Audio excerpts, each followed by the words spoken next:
Bon ben voilà, on va double-cliquer sur le motif dans le nuancier. À ce moment-là, vous êtes passé en mode isolation. Vous êtes dans le générateur de motifs de Illustrator. Donc, il est apparu à partir de la version CS6. Et vous avez la palette pour gérer les motifs ici. Donc, c'est le double clic sur le motif dans la palette nuancier qui vous amène là. Et bien sûr, pour en sortir, il faudrait utiliser la flèche ici.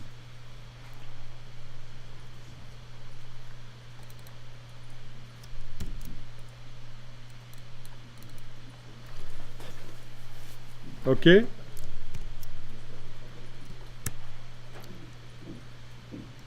Alors voilà, vous avez ici un petit bouton à enclencher. Bon, il y a différentes approches possibles, je vous en montre une.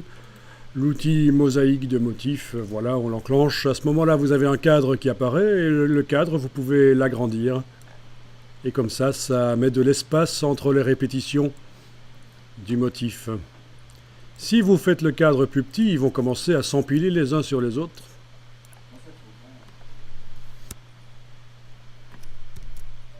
Voilà, donc évidemment ici on va pas empiler, mais ça peut être bien parfois d'empiler les choses. Voilà, c'est la gestion de l'espace. Maintenant, vous avez la manière dont ça se répète. La grille, vous avez une possibilité de décaler par rangée ou par colonne, voire même de faire une répétition sur base hexagonale.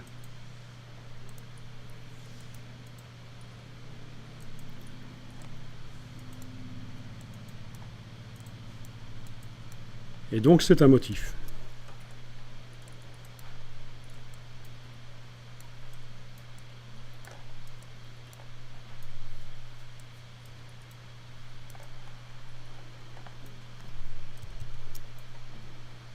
Ceci, c'est utile quand ils se chevauchent, évidemment, mais ça décide comment ça se chevauche, mais là, ils sont espacés les uns des autres, donc il n'y a pas de problème.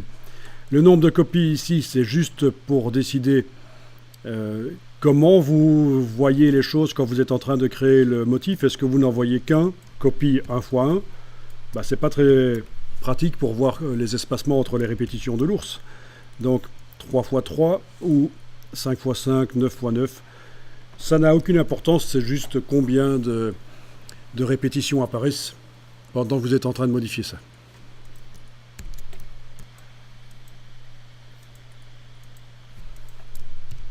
Ah oui, les copies sont estompées.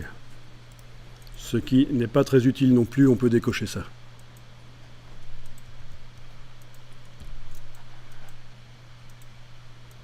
Bon, ben quand c'est valable, vous allez pouvoir sortir de là. Et donc déjà maintenant, vous voyez sur la forme qui utilise le motif, vous voyez ce que ça donne, avec cette fois-ci l'ours plus espacé. Ça se voit aussi dans la palette nuancier qu'il y a de l'espace autour, maintenant.